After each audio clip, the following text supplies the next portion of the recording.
राजा ने सुरेश के सामने प्रस्ताव रखते हुए कहा, सुरेश, बात कुछ ऐसी है कि हम विवाह करना चाहते हैं और हमें तुम्हारी छोटी बेटी बहुत पसंद है। यदि तुम्हें कोई आपत्ति ना हो तो क्या वह इस राजमहल की महारानी बन सकती है? सुरेश को राजा की बातें सुनकर बहुत आश्चर्य हुआ। उसे समझ नहीं आता कि वह क्या करे। सुरेश ने राजा से विनम्रता से कहा, महाराज, कृपया मुझे थोड़ा समय दीजिए। मैं एक बार अपनी बेटी से पूछ लेता हूँ। विवाह के लिए कन्या की सहमति आवश्यक होती है। इस प्रकार राजा विक्रम से समय लेकर सुरेश घर जाता है। वह बहुत गुस्से में होता है। प्रिया और रिया दोनों अपने पिता के पास आती हैं। सुरेश ने प्रिया और रिया से गुस्से में कहा, अरे तुम दोनों दिन भर कहाँ घूमती रहती हो? मैंने तुमसे कितनी बार कहा है कि घर से बाहर मत जाया करो। वही हुआ जिस बात का डर था। ना जाने मुंह गरीब पर कौन सी विपत्ति आने वाली है। प्रिया ने सुरेश से चिंतित होकर पूछा, पिताजी, आपको क्या हुआ है? आप इतने घबराए हुए क्यों हैं? क्या हमारी वजह से कुछ हुआ है? हमें क्षमा कर दीजिए। सुरेश ने प्रिया और रिया से व्यथित होकर कहा, अरे राजा विक्रम ने विवाह का प्रस्ताव भेजा है, वह भी रिया के लिए। राजा विक्रम पहले से विवाहित है, फिर भी ना जाने क्यों मेरी बेटी से विवाह करना चाहता है। मुझे तो कुछ समझ में नहीं आ रहा है, मैं क्या करूं? तभी सुरेश का दोस्त विजय वहां पर आता है। सुरेश विजय को सारी बात बताता है। विजय ने सुरेश को समझाते हुए कहा, देखो सुरेश, राजा विक्रम ने स्वयं चलकर प्रस्ताव दिया है और वैसे भी राजा को ना करने का मतलब है बैठे बैठाए मुसीबत मोल लेना। तुम उन्हें हाँ कह दो। सुरेश ने विजय से चिंता जताते हुए कहा, अरे तुमको तो पता है राजा विक्रम पहले से विवाहित है। रिया से विवाह करने के पीछे राजा विक्रम का क्या उद्देश्य होगा? मुझे तो बहुत डर लग रहा है। विजय ने सुरेश को फिर समझाया, देखो सुरेश, एक राजा की कई पत्नियां होती हैं। तुम्हारी बेटी राजमहल में रानी बनेगी, इससे बड़ी खुशी की बात और क्या हो सकती है? इस प्रकार विजय के समझाने पर सुरेश राजा विक्रम और रिया के विवाह के लिए तैयार हो जाता है। राजा विक्रम और रिया का विवाह हो जाता है। राजा रिया से बहुत अधिक प्रेम करते हैं। रिया ने राजा विक्रम से जिज्ञासा से पूछा, महाराज, मुझे आज तक समझ नहीं आया कि आपने मुझे विवाह का प्रस्ताव क्यों दिया था। आखिर इसके पीछे क्या रहस्य है? आज आपको बताना ही होगा कि एक गरीब किसान की बेटी से विवाह करने के पीछे आपकी क्या मंशा है। राजा विक्रम ने रिया से स्पष्ट रूप से कहा, महारानी रिया, दरअसल मुझे आपके उस रहस्य के विषय में पता चला है कि आप एक साधारण स्त्री होते हुए भी एक पेड़ बन सकती हैं। मैंने स्वयं अपनी आंखों से आपको फल का पेड़ बनते हुए देखा था। उसी दिन मैंने निश्चय किया था कि मैं आपसे विवाह करूंगा। रिया ने राजा विक्रम से हैरानी से कहा, क्या आपको इस रहस्य के विषय में पता है? महाराज, आज तक यह सच केवल मेरी बहन को पता था और अब आप इस रहस्य के भागीदार हैं, लेकिन आप यह बात किसी को मत बताइएगा। राजा विक्रम ने रिया से शर्त रखते हुए कहा, ठीक है महारानी, लेकिन उसके लिए आपको मेरी शर्त माननी होगी। आपको मेरे सामने पेड़ बनना होगा। जब भी मेरी इच्छा होगी तब आपको फलों का पेड़ बनकर मुझे प्रसन्न करना होगा। रिया राजा विक्रम की बात मान लेती है और इस प्रकार राजा विक्रम जब भी रिया से पेड़ बनने की इच्छा प्रकट करते हैं तो वह उन्हें जादुई मटका देती है और पेड़ बनकर दिखाती है। राजा विक्रम मीठे फलों का स्वाद लेते हैं और रिया को फिर से स्त्री बना देते हैं। महारानी सुमित्रा ने दासी से पूछा, दासी महाराज कहाँ है? कितना समय हो गया, वह मुझसे मिलने नहीं आए। जब से उन्होंने दूसरा विवाह किया है तब से वह मुझसे पहले की भांति प्रेम नहीं करते। उनका सारा समय तो अब छोटी महारानी के साथ बीतता है।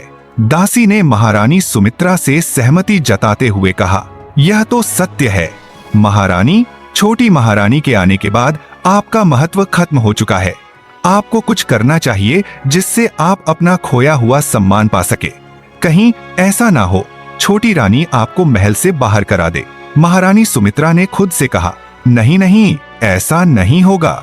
मैं उस गरीब को इस महल में नहीं रहने दूंगी। मुझे कैसे भी करके उसे यहाँ से निकालना होगा। इस प्रकार महारानी सुमित्रा के मन में छोटी महारानी रिया के प्रति बहुत नफरत भर जाती है। एक दिन जब शाही बगीचे में महारानी रिया ध्यान मुद्रा में बैठती है और महाराज उसके ऊपर पानी डालते हैं, तब वह पेड़ बनती है। ऐसा करते हुए रानी सुमित्रा उसे देख लेती है। महारानी सुमित्रा ने खुद से कहा, यह किस प्रकार का रहस्य है? छोटी महारानी के पास इतनी शक्ति है और महाराज को इस विषय में पता है। इसका मतलब महाराज ने इसलिए इस गरीब से विवाह किया। अब मैं समझ गई कि मुझे क्या करना है। एक दिन बड़ी रानी सुमित्रा रिया के पास आती है। महारानी सुमित्रा को आते देख रिया ने स्नेह से कहा, आइए आइए महारानी, आपका स्वागत है। आपको कोई काम था तो आपने मुझे बुला लिया होता, आपने यहाँ आने का कष्ट क्यों किया? महारानी सुमित्रा ने जवाब दिया, नहीं, मैं तो तुम्हें अपनी छोटी बहन समझती हूँ, इसलिए तुमसे मिलने चली आई। तुम तो जानती हो हम रानियों का जीवन कैसा होता है। मैं तो महल में अकेली परेशान हो जाती थी, पर अब तुम आ गई हो तो अच्छा लगने लगा है। रिया खुश होकर बोली, क्या सचमुच दीदी? आपको मुझसे कोई शिकायत नहीं है। आप ही की तरह मेरी भी एक बड़ी बहन है जो मुझसे बहुत प्रेम करती है। अब दीदी के रूप में आप मुझे मिल गई है, मैं बहुत प्रसन्न हूँ।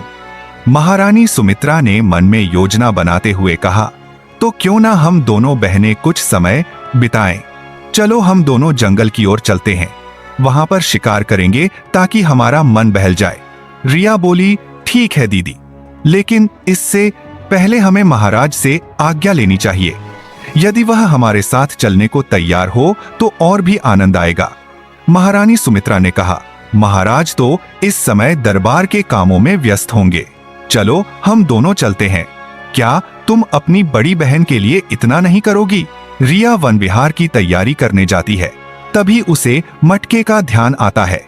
रिया ने खुद से कहा, इस मटके को मैं यहाँ नहीं छोड़ सकती, नहीं तो दासियां इसे साधारण मटका समझकर इधर उधर कर देंगी। मुझे इसे अपने साथ लेकर जाना चाहिए। इस प्रकार रिया रानी सुमित्रा की बातों में आ जाती है और उनके साथ वन विहार के लिए चल देती है। रिया अपने साथ अपना जादुई मटका लेकर जाती है। दोनों जंगल में जाते हैं। थोड़ी ही दूर आगे जाने पर महारानी सुमित्रा ने रिया से नाटक करते हुए कहा, मेरे पेट में दर्द हो रहा है, मुझे बहुत तेज भूख लगी है और चक्कर भी आ रहे हैं। मैं अधिक समय तक भूख ही नहीं रह सकती। दीदी आप चिंता मत करो, आप यहाँ पर बैठ जाओ, मैं अभी आपके लिए पानी लेकर आती हूँ। महारानी सुमित्रा ने रिया से मना करते हुए कहा, नहीं, जल तो हमारे पास है। मेरी इच्छा है कि मुझे इस समय एक सुगंधित फल मिल जाए तो मेरी तबीयत बिल्कुल ठीक हो जाए। अगर इस समय मुझे खाने के लिए फल नहीं मिला तो निश्चित ही मेरी मृत्यु हो जाएगी। रिया ने महारानी सुमित्रा से हैरानी से कहा, फल? लेकिन यहाँ तो दूर दूर तक कोई फल का पेड़ दिखाई नहीं देता है, मैं कैसे आपके लिए फल लेकर आऊं? आप थोड़ी सी हिम्मत कर लीजिए, आगे जाकर शायद हमें कुछ मिल जाए। महारानी सुमित्रा ने रिया पर दबाव डालते हुए कहा, करो रिया, नहीं तो मेरे प्राण निकल जाएंगे। फिर सब तुमसे प्रश्न पूछेंगे कि आखिर तुम्हारे रहते हुए बड़ी महारानी को क्या हो गया। तुम्हें महाराज को भी उत्तर देना पड़ सकता है। बड़ी महारानी की बातें सुनकर रिया घबरा जाती है। तभी वह रानी से कहती है, ठीक है, यह लीजिए जादुई मटका, मैं ध्यान मुद्रा में बैठती हूँ। आप इस मटके से मुझ पर जल डाल दीजिए, मैं एक सुंदर फल के पेड़ में बदल जाऊंगी। आप उस फल को खाकर अपनी भूख मिटा लेना, लेकिन ध्यान रहे उस पेड़ की कोई पत्ती जमीन पर नहीं गिरनी चाहिए। बाद में फिर से इससे जल डालने पर मैं स्त्री बन जाऊंगी। महारानी सुमित्रा ने रिया से झूठी प्रशंसा करते हुए कहा, क्या तुम्हारे पास सचमुच कोई ऐसी शक्ति है कि तुम मेरी भूख मिटा सकती हो? तुम्हारा बहुत बहुत धन्यवाद बहन, तुम बहुत प्यारी हो, तुम मेरा कितना ध्यान रखती हो। इस प्रकार रिया ध्यान मुद्रा में बैठती है और बड़ी महारानी उसके ऊपर मटके से जल डालती है।